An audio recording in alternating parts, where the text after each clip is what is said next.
want to talk about how it all started? Yeah. Okay. Ready? Yep. Alright, buckle in, guys. It's a story. So, basically, it's just CP. It's not that complicated. You can live any life that you want. You just have to have the right tools and resources for getting the life you want. And you have to know from very early what you want your life to look like. So, that's my introduction to the story. Just enough. Yeah. We became DSPs for each other because we care about each other, and we're both disabled, and we enjoy being in each other's presence and supporting each other because we're disabled baddies. Yep. And a lot of the time we do have support with them, but it became very apparent to me that we can be alone with somebody else in the house if we wanted to, or no one else in the house. Because here in Missouri we have it's called paratransit, right? Uh-huh. We have paratransit with basically buses that will take you wherever you want.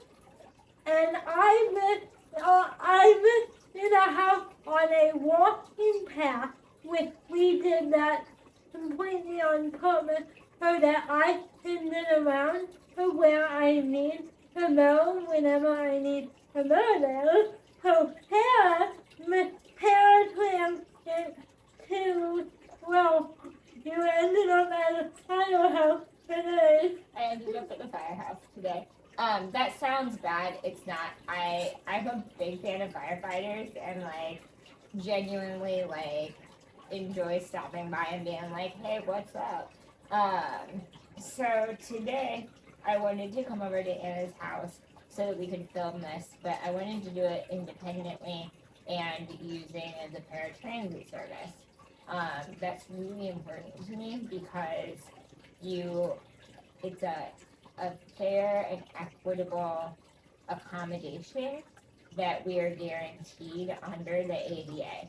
So if an able-bodied person can get on the bus and get to wherever they need or want to go within the fixed route bus system, then a disabled person should be able to do the same thing on the paratransit system. Obviously, the regular bus system is not ideal for everybody, and it takes a lot of coordination to make a good walkable city. And when you add a layer of complications such as not being able to walk or having CP, it gets more complicated.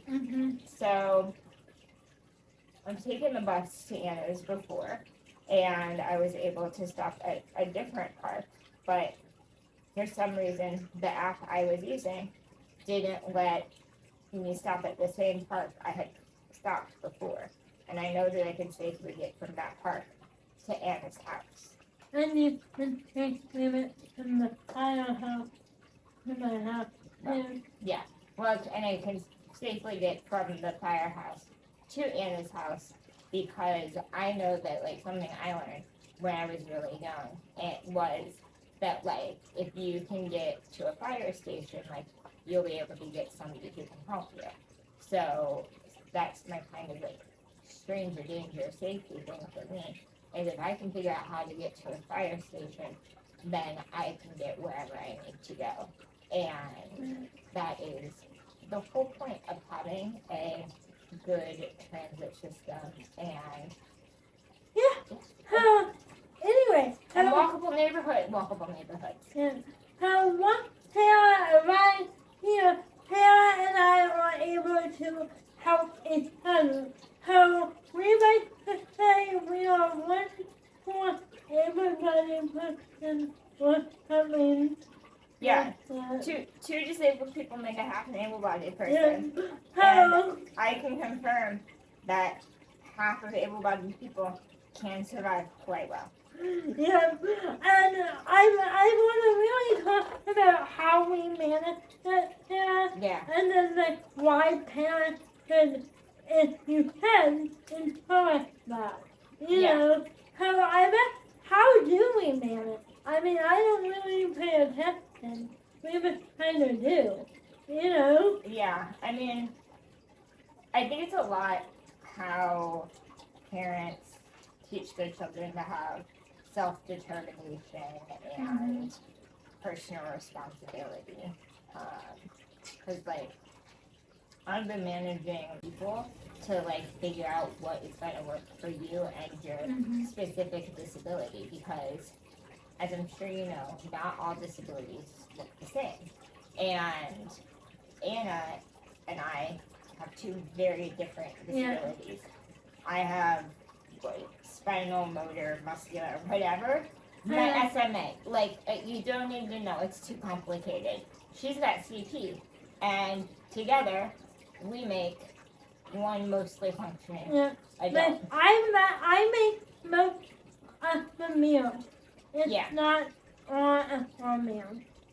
Exactly. And then most of the meal cooking. Because I have the motor option to do so, and also I think that my wheelchair does better like pulling up in places and sitting under places. Yeah, so Anna's chair is so maneuverable that it really makes it easy for her to do most of the cooking and getting drinks and whatever when we're at her house. When we're at my house, I don't really cook, but that's a me issue. We haven't really hung out my over there because I have a mini pooping issue. Yeah. When I'm not in my home environment, and I think that one, I heard it's a terrible porn thing. Yeah. Two, it's anxiety, you know. And three, I know everything around me is set up so well. And I think that also helps that I'm in such a tiny area, if that makes sense. Yeah, because you know where all of your stuff is, and you know what you can reach, and you know exactly when you need help. And that's one of the reasons why we share PCAs, because we know where all of our things are, we know what we need, and we know when we need help. And since we are both don't have anyone, like we truly like rely on each other. So I took the bus to get to Anna's today, and she met me at the Starbucks, which is right across from the firehouse. I know that I can cross the street safely. I'm an adult. It's not that complicated. And she met me at the firehouse. We got our drinks. We walked back to Anna's house. I got a good 30 minutes in the sun. Anna got a good 30 minutes in the sun. We brought Henry, which is fun. He loved that. And then we got home, and we cooled off, and we said, oh, let's film our video.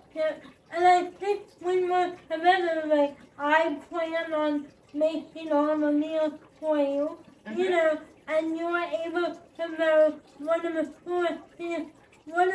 coolest things that Sarah can do for me is moment help.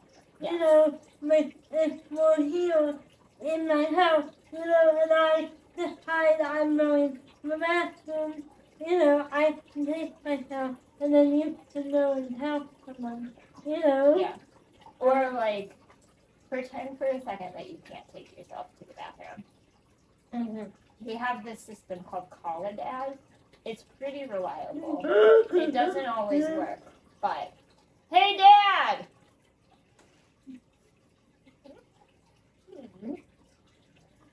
No. Try it again. Downstairs. How bad do we want the dad or Ed to come? I don't need it. Okay. Well, anyway, if you scream, hey, Dad, enough times, Dad will hear you, and you will be able to go to the bathroom. Yeah. or you'll be able to like activate your computer or whatever you need to be able to get help. Right. And one of the, I feel like we went no we stopping the other day. That was awesome. I really been in talk about too how we act the public places. You know, Yeah. you might have more experience in that than I do. Maybe a little bit. I think my experience is just going to be from being older and having been to more places because I've been alive longer.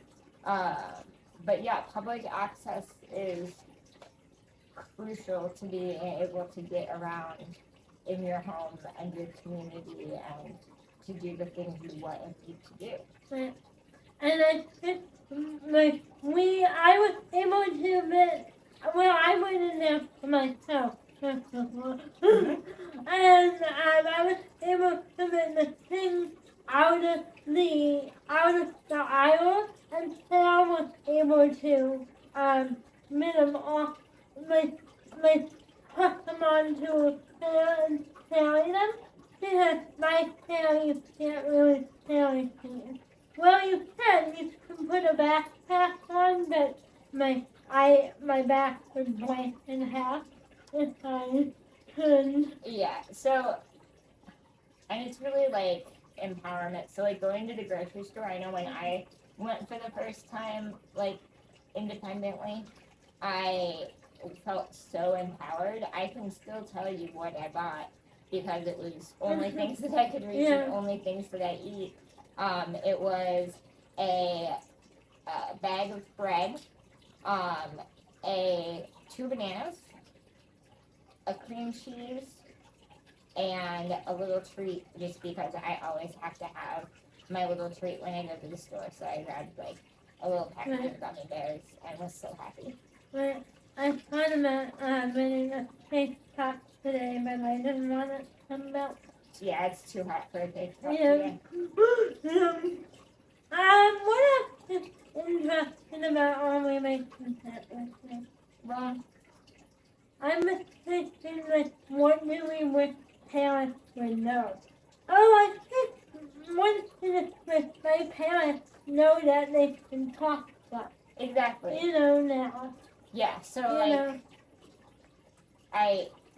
I agree. Like, a lot of parents, I think, of disabled kids, like, worry that as their kids grow up, they can't trust them because of one reason or another, and they want to be so careful that they end up giving their children so much help that once they grow up, they still don't know how to live independently because they've been coddled and sheltered for so long.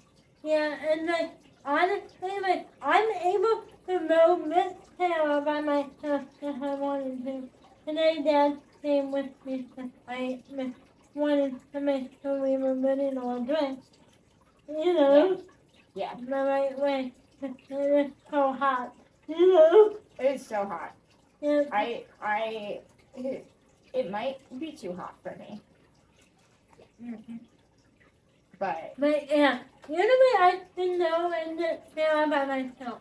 Yeah. Sarah and I want to do independently when we're with each other, you know? yeah, But no offense to my DSP, but I felt so happy when we didn't have one last Monday. well, and it's like you get so used to having someone in that same room with you that you're like, oh, I don't mind. Like, you don't even notice that you have someone in the room with you until you experience being independent for a minute and having someone who is similarly disabled, like, show you that you can do things without someone who's walking right behind you or in front of you. Yeah, and I've been very independent even before I met Sarah, but this is a whole new territory for us to figuring out, you know, how to do it independently. Like, I was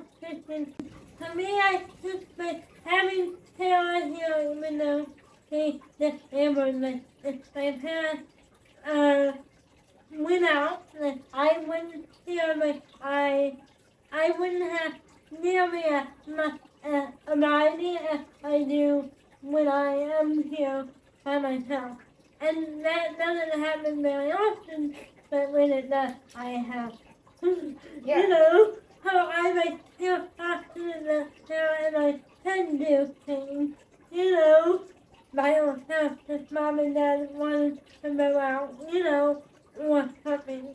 You know, I prefer to stay in my home rather than me Yeah. in your house. Right. Because I know my home.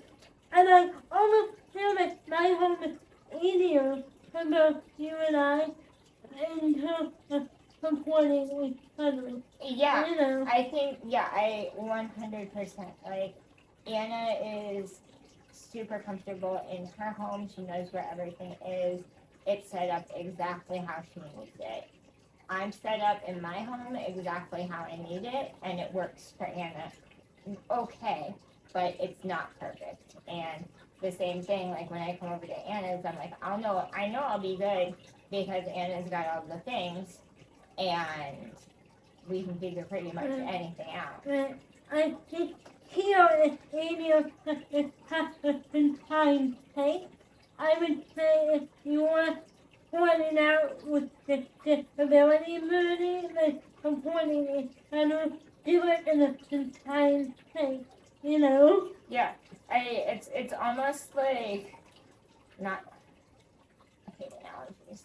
Not to use an analogy, but like first you gotta be able to walk before you can run. Like it's that baby steps thing. Mm-hmm. So first you learn how to do it with all of the supports, and then you graduate to some of the supports, and then you are finally able to be independent with your friends and your DSPs and whatever you call your helpers.